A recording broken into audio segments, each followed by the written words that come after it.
My name is Brad Kasberg. I'm the Wetland Restoration Manager for Audubon Great Lakes, and we're here to update you on our project, as Dan mentioned, regarding the Little Calumet River Marsh Bird Conservation Area, which is our restoration project looking at improving conditions for state threatened and endangered marsh birds like the least bittern. I'll be presenting with Craig Zanstra from the Lake County Parks and Recreation, as well as Frank Feraldi from the U.S. Army Corps of Engineers. One of the unique things about this presentation, or about this project, is the diverse amount of partnerships and range of participation we've been able to garner over the past year and a half throughout the entire Calumet, not just the stretch of wetlands that we've been working on, but aside from the folks presenting with me, I also want to call out to the attention of our partners the Wetlands Initiative, the Nature Conservancy of Indiana, and the City of Gary. And of course, this project wouldn't have been possible without the Commission's funding and additional funding from NIFWIF through Chi-Cal funds. So just a little bit of background to Audubon and our work. We have 11 chapters in the state of Indiana and just under 30,000 members. And one of our major accomplishments here is the process of restoring and protecting up to 64,000 acres of wetlands that we deem as priorities. And of those 64,000 acres, 2,000 of those acres lie between the stretch of Highland Heron Rookery and the Marshalltown neighborhood, or just to the west of I-65. And it's apparent when you look at the data across our work at Audubon or our partners that this 2,000 acre stretch is one of the most, if not the most, important series of wetlands that can be restored to high quality marsh across the entire state. So I would like to just thank you all for your support for this work. As Dan mentioned, you have provided us with $300,000 as a way to kick off this project, and we have leveraged those funds 3 to 1 through this initial phase. In the first phase of the project, we took a 3-pronged approach to addressing wetland health in the Little Calumet River. First and foremost, if you would have guessed, invasive plant control in priority restoration areas. Second is the engineering assessments and design for water control structures and drainage manipulation. And third is the community engagement piece to foster stewardship and enhance recreational opportunities throughout the system. And of course, we soon after initiating this project created an agreement through your support and the support of Indiana DNR to work with the U.S. Army Corps of Engineers to lead the analysis of systemic improvements to the wetlands and their drainage patterns through an in-kind partnership. So I'm excited to cover a lot of that progress that we've been able to tackle over the past year and a half. We have had aerial applications of herbicide at one of the wetlands on MLK Drive, and then some other restoration at a few other sites on the groundwork. All in total, that's 196 acres restored of really thickets of Phragmites. And we've also hired a crew locally through Lake County Parks to sustain these investments in the landscape. Additionally, we've worked across 750 acres to monitor marsh bird populations. Again, these are endangered or threatened species, and worked with the Army Corps and other partners to design future improvements to address a broad array of wildlife. Through our community engagement program, the Wild Indigo Nature Exploration Program, we have collaborated with the City of Gary as a primary partner Brenda Scott Henry has been an essential ally in our work here. We've connected with local block clubs, Marshalltown neighborhood representatives, and other groups and individuals with an interest in regenerating Hatcher Park, which is adjacent to the Marshalltown neighborhood, and other public access opportunities along the river and throughout the wetlands of the river. We've built a coalition of partners and community members that have created an inclusive and collaborative vision of active recreation along a river teeming with wildlife. And here we just highlight the newly installed pedestrian bridge with a National Park Service design to suggest some further riverfront access. Summing up this work, we're really poised to implement a potential phase 2 of this project. The Army Corps has identified 2 water control structures, one at Highland Heron Rookery, one at MLK Wetlands South on the map here, that will address some more systemic issues of habitat management. But we're also looking to support those Lake County local crews, as well as finalizing some more complex designs at Marshalltown Marsh and adjacent wetlands, and ultimately improve public access and increase visitation throughout the river. And we're really excited to continue to work with you to bring back these threatened and endangered birds like the least bittern from the front of the slide to the little Calumet. And now I will hand it off to Craig Zanstra, the Superintendent of Planning and Natural Resources for Lake County Parks and Recreation. Thank you. Thank you, Brad. Good evening, everybody. Thanks for the opportunity. Lake County Parks is really excited with all the work that's been done along the Calumet River over the last several years.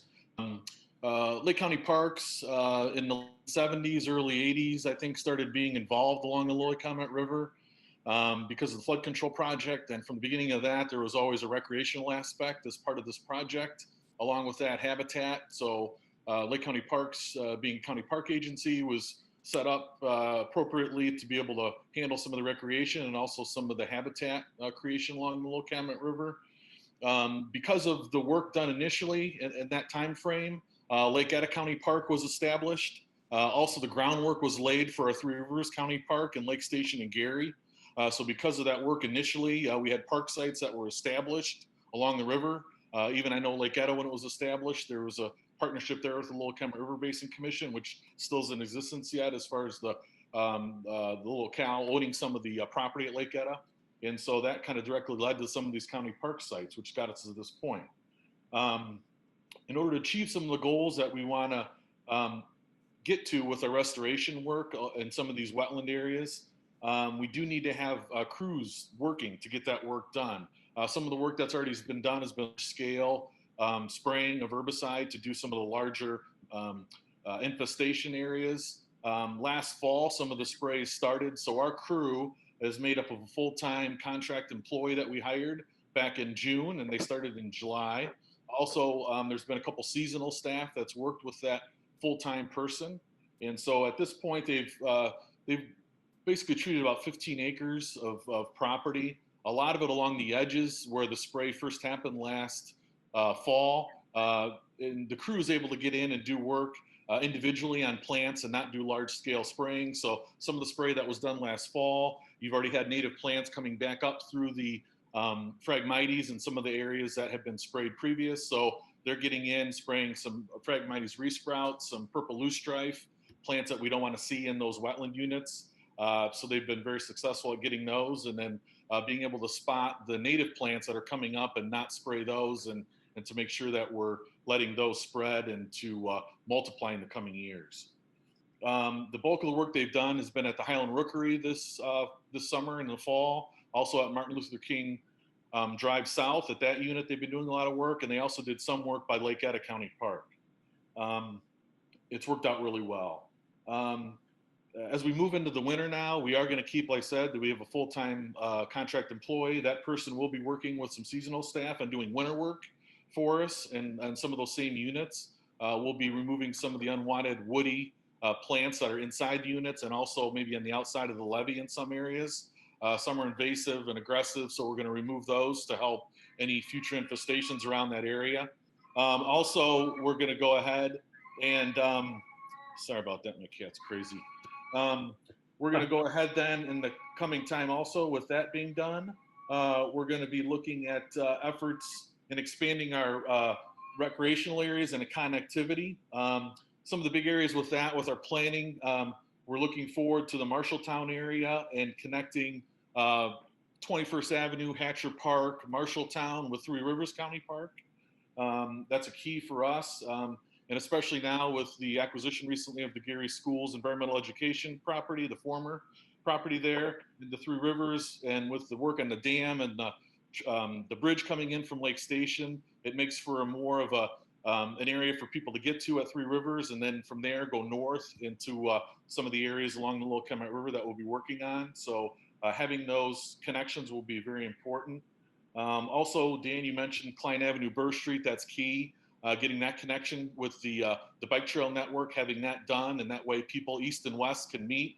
And a lot of people from Hammond, Griffith, Highland, Munster can get and go east towards some of these areas that we're working on, and vice versa. People from Gary, Hobart, Lake Station, New Chicago, they can then go west and then access some of these areas further to the west. So I think that's great news. And then also we're looking forward to connecting Three Rivers with Lake Etta County Park and the trail network that's being established on the levees themselves. Being able to get from each county park to the other will be key, and then also accessing the river levee trail system will be wonderful. So being able to make that connection happen someday will be wonderful for the citizens of Gary, and then also connecting back west. So we're looking forward to that. And then kind of just, wrapping up my presentation here, I just want to say that, Lake County Parks is really looking forward to the coming years, appreciate what we've already accomplished and what we're doing now, but also long-term, I think we're situated with our county park sites on the river levee and on the river itself to be able long-term to do more planning and more maintenance for recreation and for the habitats that are being enhanced and restored along the Little Calumet River. So I think the park board and our park department itself are committed to making that long-term commitment and hoping to work with others on this call here tonight to make that happen. So we look forward to it. With that, I turn it over to Frank Veraldi from the Army Corps. Good evening, everyone. Can you hear me? Yes. Cool. Hi, my name's Frank Veraldi, and I am a restoration ecologist with the U.S. Army Corps of Engineers. I've been with the Chicago district for about 23 years, and I am a certified planner and technical reviewer that works on all kinds of ecosystem projects throughout the Great Lakes and Ohio River system. Slide. As you all know, the Army Corps was the lead agency back in the 70s for planning, and then into design and implementation of the Little Calumet River Flood Control Project. Our district and our division also has good expertise in ecosystem restoration. We have about over 50 projects in the region right now, including those states, and we've also been supporting the US EPA, particularly the Glencoe part, with ecosystem expertise and actually doing some of the work for them. And so we were approached by Audubon to partner within the Little Calumet River, and we were excited to hear that. And so we got together and started talking with the partners and thought it'd be great to start a planning study just to kind of do a introductory to the Army Corps getting involved here, which is called a Planning Assistance to State Study. You can see the cost share there. Partners were diligent with their funds, and for these sites that we're looking at that Brad mentioned, for in particular, they leveraged their funds to double it, and not only that, they gained U.S. Army Corps expertise. And not only that, we're intimate with the flood control project, so we know exactly what we can and can't do as not to impact that. Slide. That's just the slide of the Little Cal River system and all the levees and stuff. put it in the slideshow in case someone wanted to look at it, but I'm sure everyone's seen things like this before. Next slide. Okay. And so our kind of first and main task was to take a look at the Heron Rookery in Martin Luther King South and try to get the internal hydrology figured out and how we can maximize its function to support native ecosystems, and in particular marsh. So we designed a couple of small structures. Those two on the right are just examples. The top one is an example of Minnesota DNR put into one of their wetlands. And then the one on the bottom is actually one we put in on the south side of Chicago at Indian Ridge Marsh, right on Torrance and 126th Street. So these little structures can effectively manipulate the internal surface hydrology of the cells. They'll be able to maintain water between the existing condition, which you see now, and a complete inundation of the entire site by about a foot. And we ran all of that through our flood control modeling. It doesn't even show up in the model. So it has no effect on the flood control functions of the cell, positive or negative. It's just way too small kind of thing, which is great because now we can do things out the ecosystem without worrying about adversely affecting the flood control effectiveness. A little bit of maintenance required on these structures to make sure they stay working because they are going to be the hydrology kind of keystone. So they'll need to be cleaned and the boards changed out and stuff like that, not too onerous. And if there does happen to be a lack of maintenance, it would only result in changing the ecosystem that was induced by it and still have no effect on the flood control project. Slide. Here's the conceptual kind of cross section of the Heron Rookery water control structure and where we recommend to locate it based on our modeling. Our engineers are currently designing these to appropriate elevations, and we'll also provide flood inundation maps along with the simple set of plans and specifications we will be providing Audubon. Next slide is the same thing. It's for the MLK South.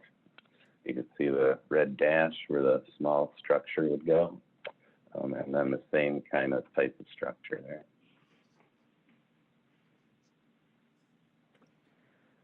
And then for the other priority sites, which was Martin Luther King North, the small parcel that is just downstream that we've called the Wedge, which is between Marshalltown Marsh and the MLK North, and then Marshalltown Marsh itself. We did some planning to figure out what we could do there because these sites are a little more complicated and have a bit more opportunity in the naturalistic sense. So we determined historic condition. We looked at restoring subsurface and surface hydrology and riverine connectivity between the three sites. We looked at restoring the hydrogeomorphic and fluviogeomorphic functions, which are fancy words for how the water interacts with the land and how that creates and sustains habitat and provides the setting for native plant communities. So everything from flooding, erosion, deposition, rivers moving around, and wetlands going up and down. That is kind of the concept and principles here. And then once we had that kind of figured out, we looked at the alternatives. We looked at some alternatives for each site and kind of gave a rough order of magnitude cost. And we would love to, in the future, sit down and discuss opportunities that both Army Corps and GLRI funding could contribute to the local funding and desires to implement these larger projects. And the next slide is just an example of the alternatives we looked at Marshalltown Marsh. So slide on the top left looks at restoring hydrology by disabling drain tiles and grading and stuff. And then we have 5 successive alternatives to restore the river there. and it's floodplain. And this site is interesting and unique because it has an old marl bed and probably had large swaths of hemi-marsh and would be ideal for marsh birds. So that's all I have, and the Army Corps is really excited to work on this stuff and start meeting folks that also work on the day-to-day maintenance and stuff with these sites. So whenever you need set up a meeting with us, please give us a call and we'll be there.